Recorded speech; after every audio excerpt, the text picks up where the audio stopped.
Welcome to wishful ಅಡುಗೆ ಮನೆ. ಇವತ್ತು ನೋಡಿ ಹೆಸರು ಕಾಳನ್ನ ನೆನೆಸ್ಕೊಂಡಿದ್ದೀನಿ. ಇಲ್ಲಿ ಒಂದು ದೊಡ್ಡ ಬಟ್ಲಾಗುವಷ್ಟು ಹೆಸರು ಕಾಳನ್ನ ತೊಗೊಂಡಿದ್ದೀನಿ. ನಿಮ್ಗೆ ಎಷ್ಟು ಕ್ವಾಂಟಿಟಿ ಬೇಕೋ ಅಷ್ಟು ಹೆಸರು ಕಾಳನ್ನ ನೀವು ತೊಗೋಬೋದು. ಇದನ್ನು 6 ಗಂಟೆ ಆಗೋವಷ್ಟು ನಾನೆಲ್ಲಿ ನೆನೆಸ್ಕೊಂಬಂದಿದ್ದೀನಿ. ನೋಡಿ ಚೆನ್ನಾಗಿ ಹೆಸರು ಕಾಳು ನೆಂದಿದೆ. ಈ ಥರ ನಮಗೆ ಹೆಸರು ಕಾಳು ನೆನಿಬೇಕು. ಇದರಿಂದ ನೀರನ್ನು ತಕ್ಕೊಂಬರೋಣ. ನೋಡಿ ಹಾಗೆಯೇ ಇಲ್ಲಿ ಸಬ್ಬಕ್ಕಿ ಕೂಡ ನೆನೆಸ್ಕೊಂಡಿದ್ದೀನಿ. ಇದು ಕೂಡ ಒಂದು 3 ಅವರ್ ನೆಂದರೆ ಸಾಕಾಗುತ್ತೆ. ನೋಡಿ ಈ ಥರ ಕೈಯಲ್ಲಿ ಪ್ರೆಸ್ ಮಾಡಿದ್ರೆ ಸಾಫ್ಟ್ ಆಗಬೇಕು, ಅಷ್ಟು ನೆಂದರೆ ಸಾಕಾಗುತ್ತೆ. ಇದರಲ್ಲೂ ನಿಮಗೆ ಸ್ವಲ್ಪ ನೀರಿದ್ರೆ ಅದನ್ನು ಕೂಡ ತಕ್ಕೊಂಬರ್ಬೇಕು. ನೋಡಿ ಹೆಸರು ಕಾಳಲ್ಲಿ ನೀರನ್ನು ತೆಗೆದಿಟ್ಕೊಂಡಿದ್ದೀನಿ. ಹಾಗೆಯೇ ಸಬ್ಬಕ್ಕಿಲಿ ಕೂಡ ನೀರನ್ನು ತೆಗೆದುಬಿಟ್ಟು ಹಾಕ್ತಾಯಿದ್ದೀನಿ. ಇದಕ್ಕೆ ನೋಡಿ ಸ್ವಲ್ಪ ಕೈಯಲ್ಲಿ ಹಿಂಡಿದ್ರೆ ಚೆನ್ನಾಗಿ ನೀರು ಹೋಗುತ್ತಲ್ಲ, ಆ ಥರ ಮಾಡಿ ಇದರೊಳಗಡೆ ಹಾಕೋಬೇಕು. ನೋಡಿ ಈ ಥರ ನಾವು ಮಿಕ್ಸ್ ಮಾಡ್ಕೊಬೇಕು. ಹೆಸರು ಕಾಳು ಮತ್ತು ಸಬ್ಬಕ್ಕಿ ನೆನೆಸ್ಕೊಂಬಂದಿದ್ವಲ್ಲ, ಎರಡೂ ಇವಾಗ ಒಟ್ಟಿಗೆ ಮಾಡ್ಕೊಂಡಿದ್ದೀನಿ. ಇವಾಗ ನೆಕ್ಸ್ಟ್ ಏನು ಮಾಡೋದು ನೋಡೋಣ ಬನ್ನಿ. ನೋಡಿ ಮೊದಲಿಗೆ ಒಂದು ಮಿಕ್ಸಿ ಜಾರ್ನ ತಗೋಬೇಕು. ಹೆಸರು ಕಾಳು ಮತ್ತು ಸಬ್ಬಕ್ಕಿನ ಮಿಕ್ಸ್ ಮಾಡ್ಕೊಂಬಂದಿದ್ದೀವಲ್ಲ, ಅದನ್ನು ಈ ಮಿಕ್ಸಿ ಜಾರ್ ಒಳಗಡೆ ಹಾಕೋಣ. ನಿಮಗೆ ಎಷ್ಟು ಕ್ವಾಂಟಿಟಿ ಬೇಕೋ ಅಷ್ಟು ಹೆಸರು ಕಾಳನ್ನ ನೀವು ನೆನೆಸ್ಕೊಬೋದು. ಸಬ್ಬಕ್ಕಿ ಕೂಡ ಹೆಸರು ಕಾಳಿಗಿಂತ ಕಡಿಮೆ ಇರಬೇಕು. ಒಂದು ಇಡೀ ಆಗೋಷ್ಟು ಸಬ್ಬಕ್ಕಿ ನೆನೆಸಿದ್ರೆ ಸಾಕಾಗತ್ತೆ. ನೋಡಿ ಇದೇ ಮಿಕ್ಸಿ ಜಾರಿಗೆ ಶುಂಠಿ ಮತ್ತು ಹಸಿಮೆಣಸಿನ್ಕಾಯಿನ ಹಾಕ್ಕೊಂಡಿದ್ದೀನಿ. ಖಾರಕ್ಕೆ ಅನುಗುಣವಾಗಿ ನೀವು ಹಸಿಮೆಣಸಿನ್ಕಾಯಿನ ಹಾಕೋಬೋದು. ಹಾಗೆಯೇ ಬೆಳ್ಳುಳ್ಳಿ ಕೂಡ ಸೇರಿಸ್ಕೊಳ್ತಾ ಇದ್ದೀನಿ. ಬೆಳ್ಳುಳ್ಳಿ ತಿನ್ನಲ್ಲ ಅನ್ನೋರು ಸ್ಕಿಪ್ ಕೂಡ ಮಾಡ್ಬೋದು. ಹಾಗೆಯೇ ಮೀಡಿಯಮ್ ಸೈಜ್ ಕಟ್ ಮಾಡ್ಕೊಂಡಿರೋ ಈರುಳ್ಳಿ, ನಾನಿಲ್ಲಿ ಅರ್ಧ ಈರುಳ್ಳಿನ ಹಾಕ್ಕೊಂಡಿದ್ದೀನಿ. ಹಾಗೆಯೇ ಕ್ಯಾರೆಟು ಕೂಡ ತುಂಬ ಒಳ್ಳೆಯದು. ಮಕ್ಕಳಿಗೆ ಮಾಡ್ಕೊಡೋಕ್ಕಂತೂ ತುಂಬಾ ಚೆನ್ನಾಗಿರುತ್ತೆ. ಕೆಲವು ಮಕ್ಕಳು ಕ್ಯಾರೆಟ್ ತಿನ್ನಲ್ಲ ಅಂತಾರಲ್ಲ, ಅಂಥ ಮಕ್ಕಳಿಗೆ ಇದಕ್ಕೆ ಹಾಕಿದ್ದೀವಿ ಅಂತಲೇ ಗೊತ್ತಾಗಲ್ಲ, ಅಷ್ಟು ಚೆನ್ನಾಗಿರುತ್ತೆ. ಇಷ್ಟನ್ನು ಕೂಡ ನೀರು ಹಾಕದೇ ನಾವು ಇದನ್ನು ಗ್ರೈಂಡ್ ಮಾಡ್ಕೊಂಡು ಬರೋಣ. ನೋಡಿ ಈ ಥರ ತರಿಯಾಗಿದೆ ಅಲ್ಲ. ಇವಾಗ ನಾವು ಇದಕ್ಕೆ 1 ಸ್ಪೂನ್ ಆಗುವಷ್ಟು ಜೀರಿಗೆನ ಹಾಕೊಳ್ಳೋಣ. ಜೀರಿಗೆ ಹಾಕಿ ಸ್ವಲ್ಪನೇ ನೀರನ್ನು ಹಾಕಿ ನಾವು ಇದನ್ನು ಗ್ರೈಂಡ್ ಮಾಡ್ಕೊಂಬರೋಣ. ಜಾಸ್ತಿ ನೀರು ಹಾಕಿ ತೆಳು ಮಾಡ್ಕೊಬಾರ್ದು, ಸ್ವಲ್ಪನೇ ನೀರು ಹಾಕಿ ಇದನ್ನು ರುಬ್ಕೊಂಬರೋಣ. ನೋಡಿ ಎಷ್ಟಿದ್ರೆ ಸಾಕು. ನೋಡಿ ನಮ್ಗೆ ಇಷ್ಟು ಗಟ್ಟಿ ಇರಲೇಬೇಕು. ಜಾಸ್ತಿ ನೀರು ಹಾಕಿದರೆ ತುಂಬ ತೆಳುವಾಗುತ್ತೆ. ಆ ಥರ ಮಾಡೋಕ್ಕೆ ಹೋಗಬೇಡಿ. ತರಿಯಾಗಿ ಆದರೂ ಇರಬೇಕು. ತೀರಾ ಸಣ್ಣಗೂ ರುಬ್ಬಕ್ಕೆ ಹೋಗಬೇಡಿ, ಅದು ಟೇಸ್ಟ್ ಬರೋಲ್ಲ.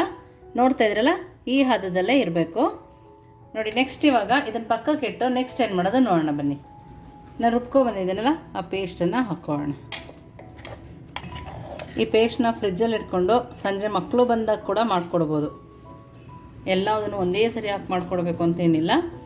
ನೋಡಿ ಇವಾಗ ಪೇಸ್ಟನ್ನು ಹಾಕ್ಕೊಂಡಿದ್ದೀನಿ. ನೆಕ್ಸ್ಟ್ ಇದಕ್ಕೆ ಸ್ವಲ್ಪ ಅಜ್ವೈನ ಕೈಯಲ್ಲಿ ಈ ಥರ ತಿಕ್ಬಿಟ್ಟು ಹಾಕೋಣ. ಹಾಗೆಯೇ ಸಣ್ಣದಾಗಿ ಕಟ್ ಮಾಡಿರೋ ಈರುಳ್ಳಿ, ಹಾಗೆಯೇ ಸಣ್ಣದಾಗಿ ಕಟ್ ಮಾಡಿರೋಂಥ ಕೊತ್ತಂಬರಿ ಸೊಪ್ಪು, ಒಂದು 1/4 ಸ್ಪೂನ್ ಆಗುವಷ್ಟು ಅರಿಶಿನ ಪುಡಿ, ಒಂದು 1/4 ಸ್ಪೂನ್ ಆಗುವಷ್ಟು ಧನಿಯಾ ಪೌಡರು, ನೋಡಿ 1 ಸ್ಪೂನ್ ಆಗುವಷ್ಟು ಚಾಟ್ ಮಸಾಲ, ಹಾಗೆಯೇ ರುಚಿಗೆ ತಕ್ಕಷ್ಟು ಉಪ್ಪು. ನೋಡಿ ಇಷ್ಟನ್ನು ಹಾಕಿ ಆದಮೇಲೆ ಒಂದು ಬೌಲ್ ಗೋಧಿ ಹಿಟ್ಟನ್ನು ತಗೊಂಡಿದ್ದೀನಿ. ಸ್ವಲ್ಪನೇ ಹಾಕಿ ನಾವು ಕಲಿಸ್ಕೊಂತ ನೋಡ್ಕೊಬೇಕು. ನಮ್ಗೆ ಇದರಲ್ಲೇ ಗಟ್ಟಿಗಾದರೆ ನಮಗೆ ಮತ್ತೆ ಗೋಧಿ ಹಿಟ್ಟು ಹಾಕೋ ಅವಶ್ಯಕತೆ ಬೀಳೋದಿಲ್ಲ. ನಾವು ನೀರು ಹಾಕ್ದೇ ಇದರಲ್ಲೇ ಕಲಿಸ್ಕೊಬೇಕು, ಆವಾಗಲೇ ಚೆನ್ನಾಗಿರುತ್ತೆ. ತೆಳು ಆದರೆ ಮತ್ತೆ ಗೋಧಿ ಹಿಟ್ಟು ಹಾಕ್ಕೊಬೇಕು. ಅದಕ್ಕೆ ಗೋಧಿ ಹಿಟ್ಟನ್ನು ಒಂದು ಬೌಲಲ್ಲಿ ಸ್ವಲ್ಪ ತೆಗೆದಿಟ್ಕೊಂಡಿದ್ದೀನಿ. ನೀವಿನ್ನೂ ನಮ್ಮ ವಾಟ್ಸಪ್ ಗ್ರೂಪಿಗೆ ಜಾಯಿನ್ ಆಗಿಲ್ಲ ಅಂದರೆ ವಿಶ್ಫುಲ್ ವಾಟ್ಸಪ್ ಗ್ರೂಪ್ಗೆ ಜಾಯಿನ್ ಆಗೋದನ್ನು ಕೂಡ ಮರಿಬೇಡಿ. ಇದೇ ಥರ ಹೊಸ ರೆಸಿಪಿಗಳನ್ನ ನೀವು ನೋಡ್ಬೋದು. ಅಥವಾ ನಿಮಗೆ ಯಾವುದಾದ್ರೂ ವೀಡಿಯೋಸ್ ಬೇಕು, ರೆಸಿಪೀಸ್ ಬೇಕು ಅಂತಂದರೆ ವಾಟ್ಸಪ್ ಗ್ರೂಪಲ್ಲಿ ಕೂಡ ಕಮೆಂಟ್ ಮೂಲಕ ನೀವು ತಿಳಿಸ್ಬೋದು. ನೋಡಿ ಇವಾಗ ಸ್ವಲ್ಪ ತೆಳು ಆಯ್ತಲ್ಲ, ಇನ್ನು ಸ್ವಲ್ಪ ಗೋಧಿ ಹಿಟ್ಟನ್ನು ಹಾಕ್ಕೊಳ್ತಾ ಇದ್ದೀನಿ.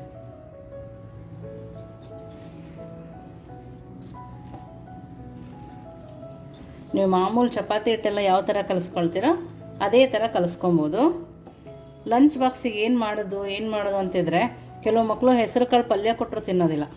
ಈ ಥರ ನಾವು ಮಾಡಿಕೊಟ್ರೆ ಯಾವುದ್ರಲ್ಲಿ ಮಾಡಿಕೊಟ್ಟಿದ್ದೀವಿ ಅಂತಲೂ ಗೊತ್ತಾಗಲ್ಲ. ನೋಡ್ತಾ ಇದ್ರಲ್ಲ, ಈ ಹದಕ್ಕೆ ಕಲಿಸ್ಕೊಂಬರ್ಬೇಕು. ಕರೆಕ್ಟಾಗಿ ಇದಕ್ಕೆ ಒಂದು ದೊಡ್ಡ ಬೌಲು ಅಷ್ಟು ಗೋಧಿ ಹಿಟ್ಟು ಬೇಕಾಗತ್ತೆ. ನೋಡಿ ಇದಕ್ಕೇ 1 ಸ್ಪೂನ್ ಆಗೋಷ್ಟು ಎಣ್ಣೆ ಹಾಕೋಣ. ಎಣ್ಣೆ ಹಾಕೊಂಡು ಕೂಡ ಚೆನ್ನಾಗಿ ನಾದಬೇಕು. ನಾದಿದಷ್ಟು ತುಂಬ ಚೆನ್ನಾಗಿ ಬರುತ್ತೆ. ನೋಡ್ತಾ ಇದ್ದೀರಲ್ಲ, ಮಾಡೋದು ಕೂಡ ಬೆಳಗ್ಗೆ ಟೈಮ್ ಕೂಡ ಬೇಗನೆ ಮಾಡ್ಕೊಬೋದು. ಲಂಚ್ ಬಾಕ್ಸಿಗೆ ಬೇಕಂದ್ರೂ ಕೂಡ ತುಂಬ ಬೇಗ ಆಗೋಗುತ್ತೆ. ಒಂದು 5 ನಿಮಿಷ ಇದನ್ನು ಲಿಡ್ ಕ್ಲೋಸ್ ಮಾಡಿ ಎತ್ತಿಟ್ಕೊಳ್ಳೋಣ. 5 ನಿಮಿಷ ಲಿಡ್ ಕ್ಲೋಸ್ ಮಾಡಿ ಗೋಧಿ ಹಿಟ್ಟು ಸ್ವಲ್ಪ ಸಾಫ್ಟ್ ಆಗಬೇಕು, ಅಲ್ಲಿ ತನಕ ಇಟ್ಕೊಳ್ಳೋಣ. ನೋಡಿ 5 ನಿಮಿಷ ಆಗಿದೆ. ನೋಡಿ ಎಷ್ಟು ಚೆನ್ನಾಗಾಗಿದೆ, ನೋಡ್ತಾ ಇದ್ದೀರಲ್ಲ. ಇನ್ನೊಂದು ಸರಿ ನಾವು ಇದನ್ನು ಕೈಯಲ್ಲಿ ನಾದ್ಕೊಳ್ಳೋಣ. ಇದಕ್ಕೆ ಯಾವ ಚಟ್ನಿನೂ ಬೇಕಾಗಲ್ಲ, ನಾವೆಲ್ಲ ಹಸಿಮೆಣಸಿನ್ಕಾಯಿ ಇದರಲ್ಲೇ ರುಬ್ಬಿರೋದ್ರಿಂದ ಚಟ್ನಿ ಅವಶ್ಯಕತೆಯೂ ಬೀಳೋದಿಲ್ಲ. ನಿಮ್ಗೆ ಎಷ್ಟು ದಪ್ಪ ಬೇಕೋ ಉಂಡೆ ಅಷ್ಟು ದಪ್ಪ ನಾವಿಲ್ಲಿ ಉಂಡೆನ ಮಾಡ್ಕೊಂಡಿದ್ದೀನಿ. ನೀವು ನಿಮಗೆಷ್ಟು ಬೇಕೋ ಅಷ್ಟು ದಪ್ಪ ಮಾಡ್ಕೊಬೋದು. ನೋಡಿ ಇದನ್ನು ಇವಾಗ ಸ್ವಲ್ಪ ಗೋಧಿ ಹಿಟ್ಟನ್ನು ಹಾಕ್ಕೊಳ್ತಾ ಇದ್ದೀನಿ. ಹಿಟ್ಟಲ್ಲಿ ಹತ್ಕೊಂಡ್ಬಿಟ್ಟು ಹಿಟ್ಟನ್ನ ಅರಿಯೋಣ. ಲೈಟ್ ಕೈಯಿಂದನೇ ನಾವು ಇದನ್ನು ಲಟ್ಟಿಸ್ಕೋಬೇಕು. ಮಧ್ಯದಲ್ಲಿ ಜಾಸ್ತಿ ಪ್ರೆಸ್ ಮಾಡಬಾರ್ದು, ಸೈಡಿಂದನೇ ನಾವು ಇದನ್ನು ಲಟ್ಟಿಸ್ಕೊಳ್ಳೋಣ.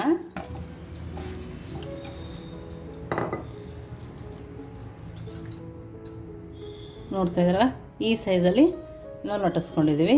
ಇದನ್ನು ಇವಾಗ ನೋಡಿ ಇಲ್ಲಿ ಹೆಂಚನ್ನು ಕಾಯಕ್ಕೆ ಇಟ್ಕೊಂಡಿದ್ದೀನಿ. ನೋಡಿ ಬಿಸಿ ಇದೆ, ಇವಾಗ ಹೈ ಫ್ಲೇಮಲ್ಲೇ ಬಿಸಿ ಮಾಡ್ಕೊಂಡಿದ್ದೀನಿ. ಇವಾಗ ಮೀಡಿಯಮ್ ಫ್ಲೇಮಲ್ಲಿಟ್ಟು ನಾವು ಚಪಾತಿನ ಬೇಯಿಸ್ಕೊಳ್ಳೋಣ. ಹೆಸರು ಕಾಳು ಚಪಾತಿ, ಹೆಲ್ದಿ ಚಪಾತಿ. ನೋಡಿ ಇವಾಗ ಮೀಡಿಯಮ್ ಫ್ಲೇಮಲ್ಲಿಟ್ಟೆ ಬೇಯಿಸ್ಕೊಬೇಕು. ಒಂದು ಸ್ವಲ್ಪ ಎಣ್ಣೆನ ಹಾಕೋಣ. ನಿಮಗೆ ಎಣ್ಣೆ ಬೇಕಿದ್ರೆ ಎಣ್ಣೆ ಹಾಕೋಬೋದು, ತುಪ್ಪ, ಬೆಣ್ಣೆ, ನಿಮಗೆ ಯಾವ್ದು ಇಷ್ಟ ಆಗುತ್ತೋ ಅದನ್ನು ಹಾಕೋಬೋದು. ಆಫೀಸಿಂದ ಬಂದಾಗ ದಿಢೀರಾಗಿ ಕೂಡ ಮಾಡ್ಕೋಬೋದು. ನೋಡಿ ಮೀಡಿಯಮ್ ಫ್ಲೇಮಲ್ಲಿಟ್ಟೆ 2 ಸೈಡು ಬೇಯಿಸ್ಕೊಳ್ಳೋಣ.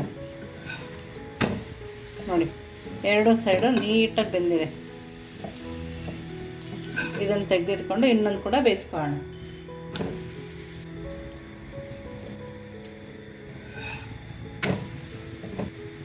ನೋಡಿ 2 ಸೈಡು ಬೇಯಿಸ್ಕೊಂಡಾದ್ಮೇಲೆ ತಕ್ಕೊಳ್ಳೋಣ.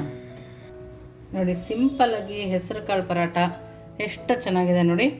ತುಂಬ ಅಂದರೆ ತುಂಬ ಅದ್ಭುತವಾಗಿರುತ್ತೆ. ತಿನ್ನಕ್ಕಂತೂ ಮಕ್ಕಳಂತೂ ಖುಷಿಯಿಂದ ತಿಂತಾರೆ, ಅಷ್ಟು ಚೆನ್ನಾಗಿರುತ್ತೆ. ನೋಡ್ತಾ ಇರಲ್ಲ, ದಿಢೀರಂತ ಮಾಡ್ಕೋಬೋದು. ರಾತ್ರಿ ನೆನಾಕಿ ಬೆಳಗ್ಗೆ ನಾವು ಸ್ಕೂಲ್ಗೆ ಹೋಗೋಷ್ಟರೊಳಗೆ ಮಾಡ್ಕೊಡ್ಬೋದು. ಎಷ್ಟು ಸಾಫ್ಟಾಗಿದೆ ನೋಡ್ತಾ ಇದ್ದೀರಲ್ಲ ನೀವೇ. ನೋಡಿ ಈ ಥರ ಚೀಸ್ ಹಾಕಿ ಕೂಡ ಕೊಡ್ಬೋದು ಮಕ್ಕಳಿಗೆ. ನೋಡಿ ಬಿಸಿ ಬಿಸಿಯಾಗಿದೆ. ಕ್ಯಾರೆಟ್ ಕೂಡ ಇರೋದ್ರಿಂದ ಆರೋಗ್ಯ ಕೂಡ ಇರುತ್ತೆ. ಒಂದೇ ಕೈಯಲ್ಲಿ ಎಷ್ಟು ಚೆನ್ನಾಗಿ ಮುರಿಬೋದು ನೋಡಿ. ನೋಡ್ತಾ ಇದ್ದೀರಲ್ಲ, ರುಚಿ ನೋಡೋಣ. ಮತ್ತು ಯಾವ ಚಟ್ನಿ ಆಗಲಿ ಸಾಸ್ ಆಗಲಿ ನಮಗೆ ಬೇಕಾಗಲ್ಲ, ಅಷ್ಟು ರುಚಿಯಾಗಿದೆ. ನೀವು ಒಂದ್ಸರಿ ಮನೇಲಿ ಮಾಡಿ ಹೇಗಿತ್ತು ಅಂತ ವಿಶ್ಫುಲ್ ಅಡುಗೆ ಮನೆಗೆ ಕಮೆಂಟ್ ಮೂಲಕ ತಿಳಿಸೋದನ್ನು ಮರಿಬೇಡಿ. ನೀವಿನ್ನೂ ನಮ್ಮ ಚಾನಲ್ ಲೈಕ್ ಮಾಡಿಲ್ಲ ಅಂದರೆ ಲೈಕ್ ಮಾಡಿ, ಶೇರ್ ಮಾಡಿ. ವಿಶ್ಫುಲ್ ಅಡುಗೆ ಮನೆಗೆ ಥ್ಯಾಂಕ್ ಯು.